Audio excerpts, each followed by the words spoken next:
Hello students, welcome to perfect mathematics classes. मैं आपका math guru engineer Rakesh Kumar, ex faculty of Resonance Kota. बच्चों, हम लोग कॉम्प्लेक्स नंबर पढ़ रहे हैं और पिछले क्लास में कॉम्प्लेक्स नंबर में conjugate of a complex number पढ़े थे।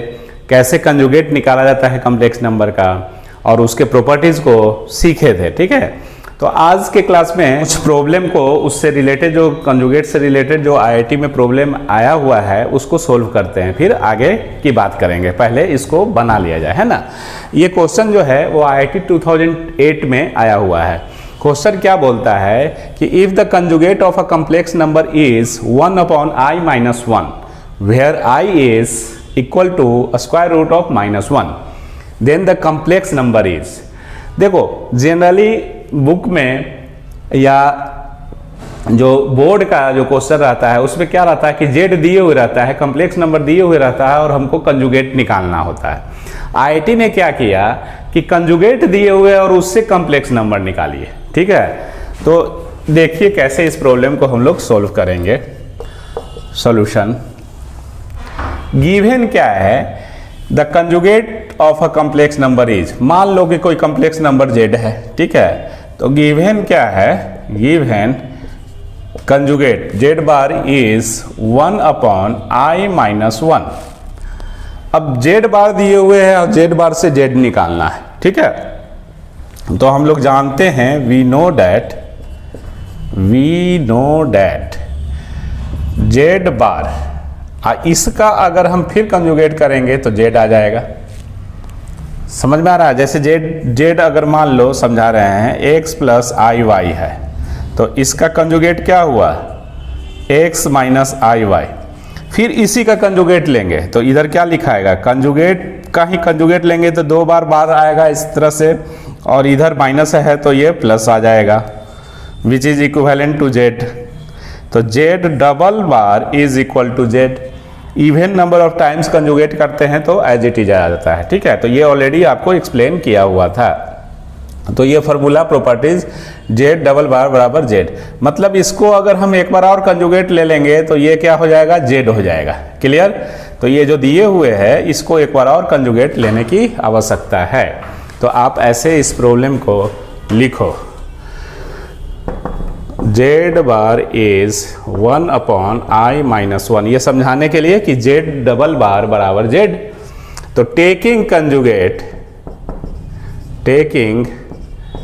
Conjugate on both sides we get. ठीक है, तो ये जेड बार का कंजुगेट लीजिए तो एक और ऐसे आ जाएगा, और 1/i-1 और इसका कंजुगेट लीजिए। ऐसे करके कंजुगेट को ऐसे दिखाया जाएगा, है ना। तो और जेड डबल बार, तो जेड डबल बार का क्या फार्मूला, जेड डबल बार का जेड होता है फार्मूला, है ना, यहाँ लिखा हुआ है। तो ये कुछ और नहीं जेड है, तो जेड इज इक्वल टू, अब हम लोग जानते हैं कि ये कंजुगेट का है बार से ऐसे, Z1/Z2 का कंजुगेट ओवरऑल होगा, तो Z1 पे कंजुगेट तो 1 पे कंजुगेट डिवाइडेड बाय इस पे कंजुगेट i-1 का कंजुगेट। क्यों, क्योंकि जो फार्मूला होता है Z1/Z2, इसका कंजुगेट अगर करेंगे तो क्या होगा, Z1 का कंजुगेट बाय Z2 का कंजुगेट। ये फार्मूला हम लोग ऑलरेडी जानते हैं। ठीक है, प्रॉपर्टीज। और जेड 1 का कंजुगेट, तो 1 क्या है, रियल नंबर है। देखो कंजुगेट में क्या होता है, जब किसी कॉम्प्लेक्स नंबर का अगर हम कंजुगेट करते हैं, वो कॉम्प्लेक्स नंबर के फॉर्म में होना चाहिए, तो अगर प्लस है तो माइनस करते हैं। कहने का मतलब आई के साइन को चेंज करते हैं। आई का यहाँ साइन प्लस है, तो अगर इसका कंजुगेट लेंगे तो प्लस की जगह पे माइनस आएगा। ठीक है, तो इस तरह से ये काम होता है। तो 1, इसमें आई है ही नहीं, इमेजिनरी पार्ट है ही नहीं, तो उसके साइन को क्या चेंज करोगे, तो 1 का 1 ही कंजुगेट होगा। रियल नंबर का कंजुगेट, रियल नंबर जो है वही एज इट इज रहेगा।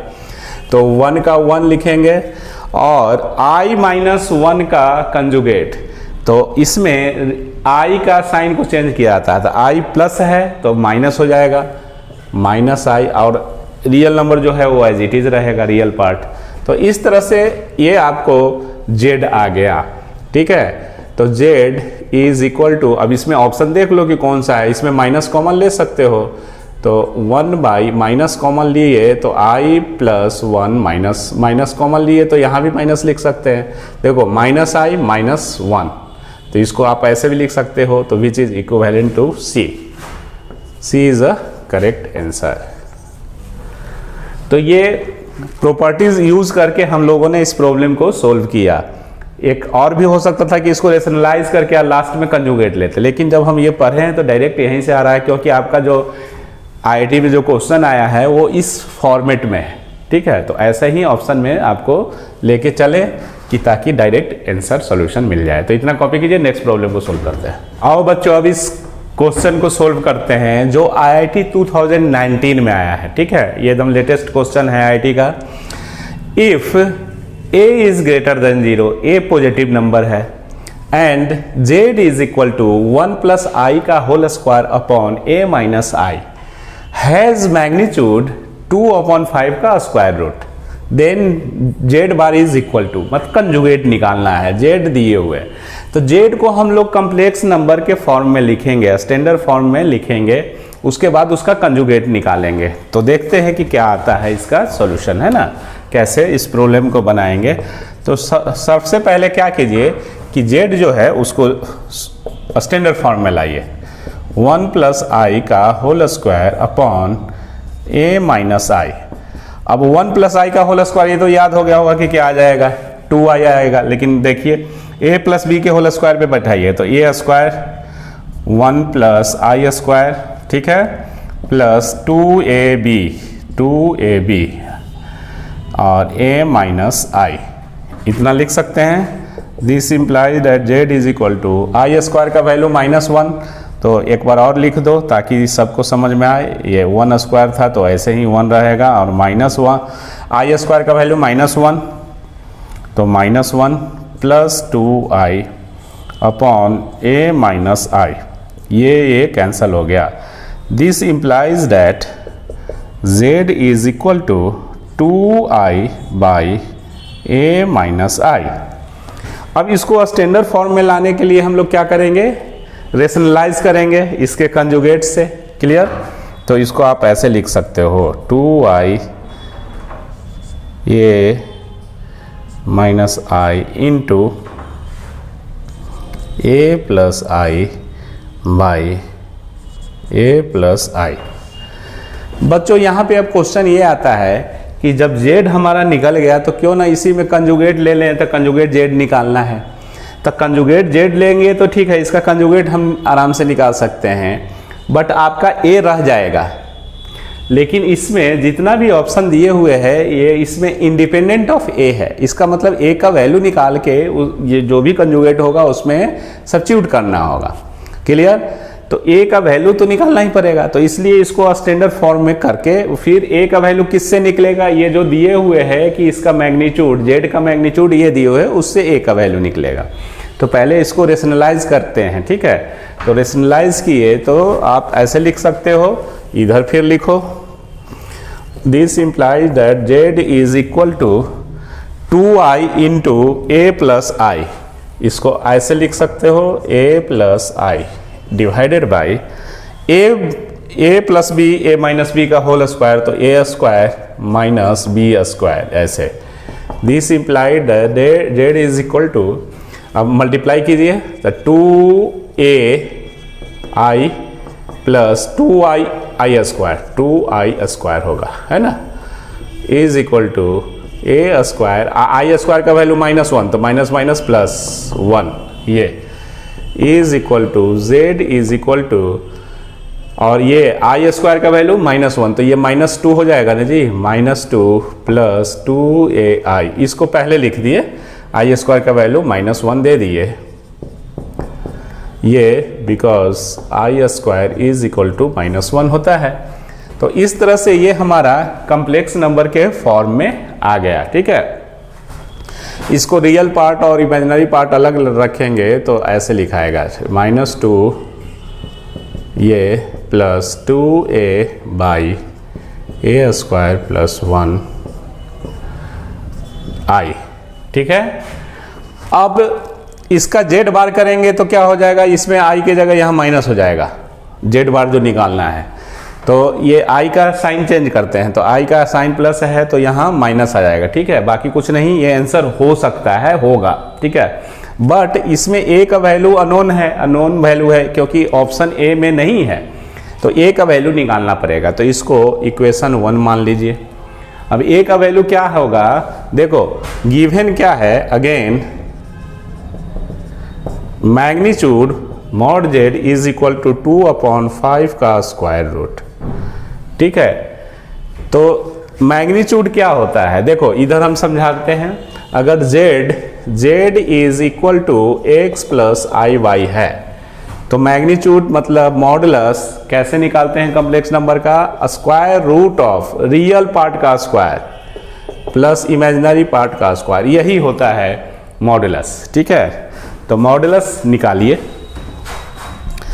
तो z ये है, तो इसका मॉडुलस क्या होगा, रियल पार्ट का स्क्वायर, x का स्क्वायर, तो रियल पार्ट ये वाला है, इसका स्क्वायर करो, ठीक है। Square root of x square, तो x के जगह पे ये इसका स्क्वायर, तो -2/a स्क्वायर प्लस 1 का whole square plus by square imaginary part का स्क्वायर 2a/a स्क्वायर प्लस 1 का होल स्क्वायर। ये आपका मॉड जेड का वैल्यू हुआ, दिस इज इक्वल टू इतना दिए हुए है 2/5 का स्क्वायर रूट, ये दिए हुए, ठीक है। अब स्क्वायरिंग ऑन बोथ साइड कर देंगे तो ये स्क्वायर रूट खत्म हो जाएगा, है ना। तो इसको आप लिख सकते हो squaring on both sides we get, clear. तो स्क्वायरिंग ऑन बोथ साइड करने से क्या मिला हम लोगों को, इसको देखिए, ठीक है। यहाँ से तो ये रूट खत्म हो गया, तो ये क्या बचेगा, -2 का whole square -2/a square plus 1 का whole square plus 2a/a square plus 1 का whole square is equal to 2/5। This implies that ये क्या हो गया, 4/a स्क्वायर प्लस 1 का whole square plus 4a square upon a square plus 1 का whole square is equal to 2/5, clear. अब LCM ये same होगा, a स्क्वायर प्लस 1 का होल स्क्वायर, ऊपर में क्या आ गया 4 + 4a square is equal to 2/5। This implies that 4 common ले लो इसमें, तो 1 + a square upon a square plus 1 का होल स्क्वायर 2/5। अब 1 + a स्क्वायर, इधर भी 1 + a स्क्वायर है तो एक चला जाएगा इसमें से, बच गया, और ये 2 से ये 2 कट गया ऐसे, तो बचा क्या 2/a square plus 1 is equal to 1/5, है ना। इस तरह से ये आपको आ रहा है, इधर से आपको निकल जाएगा a का वैल्यू, इधर आप उधर कॉपी कीजिए, फिर आगे बढ़ाते हैं इसको, ठीक है। अब बच्चों ये इससे हम लोग वैल्यू निकाल लेंगे a का, तो क्या हुआ, इसमें क्रॉस मल्टीप्लिकेशन करेंगे तो a square plus 1 into 1 is equal to 10। This implies that a square is equal to 9। This implies that a बराबर ±3। बट क्वेश्चन में क्या दिया हुआ है कि a पॉजिटिव है, तो देयरफॉर a का वैल्यू माइनस वाला नहीं लेना है, 3 लेना है, ये ठीक है। तो फ्रॉम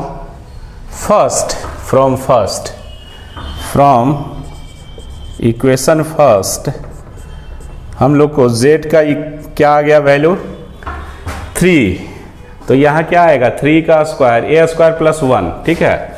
तो a स्क्वायर प्लस 1 बराबर 10 है, तो -2/10, तो -1/5, तो -1/5 a का वैल्यू इसमें रख रहे हैं z को, चूंकि इंडिपेंडेंट ऑफ ए लाना है ऑप्शन में, plus 2a by A square plus 1, A square plus 1 10 है और ए का वैल्यू 3 है, तो 2 1/5 3/5, ठीक है, 3/5 i, ये आ गया।